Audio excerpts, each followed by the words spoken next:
Hey Virgo, welcome to your reading, and this is a monthly tarot reading for the month of April 2020. So if you follow my weekly readings, you know that I'm also starting now monthly. Let's see how it goes for April.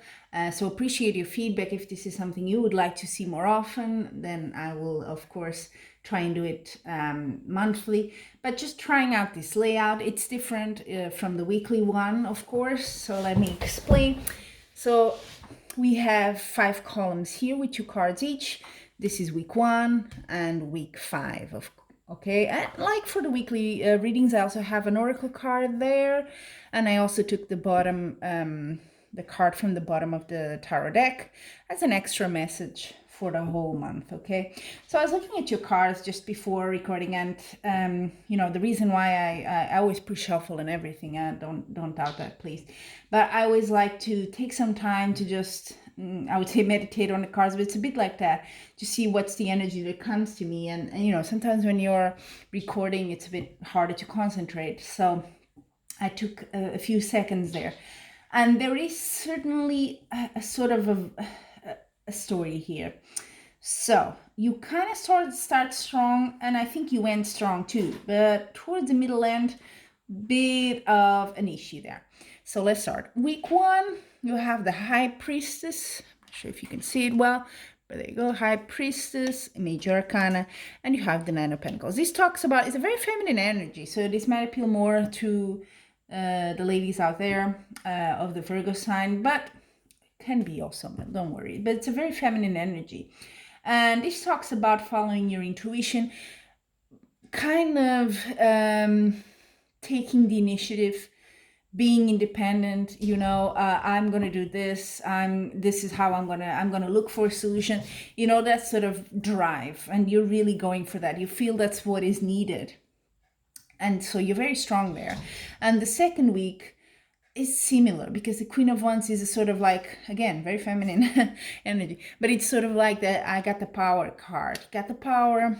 You've done some sort of work beforehand here. This means you have put in the work there, and you're waiting for the reward. So it's a bit of a waiting game here that you're playing on the second week. So something is, you're waiting. But let's see what comes next. So third week, that's when things get a bit rocky, because, and I say that, because you may be feeling like you need to take the initiative, you need to do something, you need to action, you're kind of feeling pushed to action almost.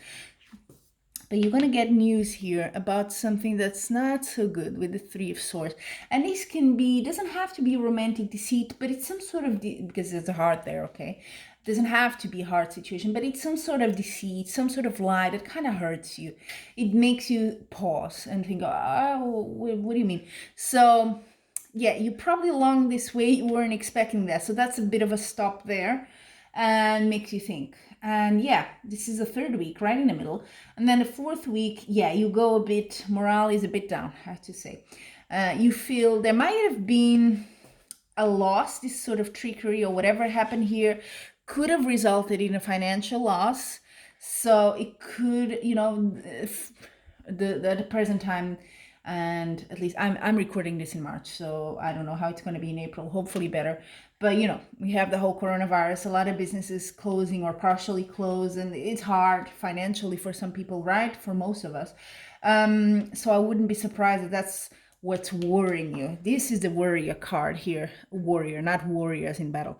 You have the Nine of Swords. You're staying up at night. You're just not, relaxing. You're worried. You're nervous about the situation. You may feel left out also emotionally, and maybe it's not just money, but just left out, like you lost something, and could have been this situation here. Definitely there's a connection. Okay. But then in the fifth week, again, you come back with, and it's not, I find it interesting because this is the King of Wands, right? And it's similar, of course, to the Queen of Wands you had before. It's that sort of, you regain that energy back, and you're saying, you know what? No, this also depends on me. I have a word to say on this. So you're kind of, putting the stick down and saying, no, wait a minute. That's good. And you're going to have to take a decision here. It might not be easy. But again, let's go back to the beginning. You have the High Priestess. High Priestess is about intuition. So that's what you need to follow. And please be aware that throughout the whole month, the card that was at the bottom of the deck is Eight of Swords. So this card talks about your ideas, your thoughts, what you're thinking is holding you back. Okay, this woman is like blinded with the sword surrounding, but she could leave. She could take it back because that sort of rope or whatever it is kind of loose. She could free herself, but she's not. So it may seem gloomy here, but this is also your perception. So just be aware of that. It's a moment. It might not be as bad as you think. And towards the end, there's a decision here to make, but you feel that you know what you have to do. That's what I'm getting here. What is your oracle card? I think it blends very well here. Impasse. Reflect and redirect your energy. Definitely here in the middle, third and fourth week. There's a stop. There's an impasse there. Definitely there is. And yes, you are quite impacted. You go down a bit. You're like, but you recover. You bounce back. You reflect, and you're thinking, okay, I got to take a decision. Got to redirect my energy here. So that's the sort of the hope message here. And I do feel you have the strength there. You start very strongly. So yeah, this is gonna have an impact for some of you or most, but you recover, okay? And be aware that it might be more in your head than actually the reality. And thoughts are important. They can trick us as well. So if you can have an external perspective for someone close to you, I think it would be also useful. Okay, so there you go, fellow Virgos. I'm also a Virgo. That's our weekly reading. Yeah, a bit bittersweet there in the middle, isn't it? But we are I feel there's some power here. There's some personal power. You do believe in yourself. You bounce back. I'm curious to see, in May, how things are going to go, because I can see you bouncing back, taking this decision here. So until we meet again, I'm wishing you much love and light, and do take care of your health.